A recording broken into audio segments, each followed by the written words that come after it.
Today I'm doing something really exciting. I'll be speaking 6 different languages throughout my whole day. English, Russian, Kazakh, Turkish, Arabic, and Korean, all in one day. I want to show you how I naturally integrate languages into my daily life while working, studying, moving, creating, and reflecting.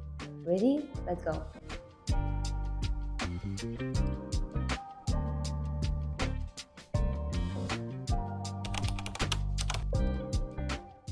Каждое утро у меня начинается рано, в 5 утра. И это самое спокойное время дня.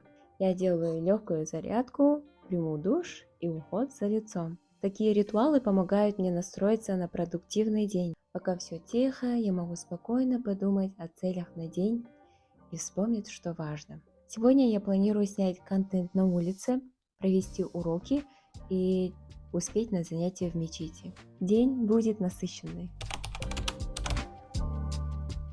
Бәріңізді 7 мамыр Отан қорғаушылар күнімен құттықтаймын. Ел тыныштығы мен бейбіт өмір үшін аянбай еңбек етіп жүрген барлық азаматтарға алғыс білдіремін. Бейбіт өміріміз баянды, болашағымыз жарқын болсын.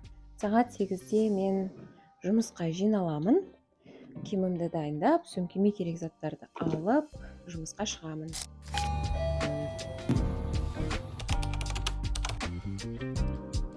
Şu an derslerim başladı. Sabah 9'dan 12'ye kadar öğrencilerimle çalışıyorum. Öğretmen olmak hem çok güzel hem de sorumluluk isteyen bir iş. Ders aralarında küçük notlar alıyorum. Hangi öğrencim neye zorlanıyor, kim hangi dili daha hızlı öğreniyor. Dil eğitimi sadece bilgi değil, yani empati de gerektiriyor. 지금은 콘텐츠를 촬영하는 시간이에요. 오늘은 한국어로 이야기하는 장면도 찍고 있어요.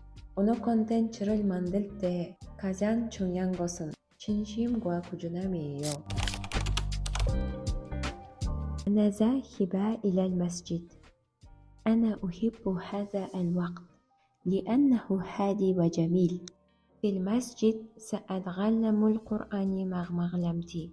بعد الدرس أرجع إلى البيت وأنا سعيدة. Бүгінгі күнім осылай өтті. Әр тіл менің жүрегіме жақын. Оларды күнделікті өмірде қолдану мен үшін үлкен бақыт. Егер сіз де тіл үйреніп жүрген болсаңыз, оны күнделікті өміріңізде қолданудан қорықпаңыз, ұялмаңыз, өміріңізге енгізе бастаңыз. Қолыңыздан келеді. Егер бұл видео ұнаған болса, мені қолдау ретінде лайк басып, пікір қалдырып, каналыма жазыла кетіңіз. Келесі видеоларда кездескенше. Бай-бай!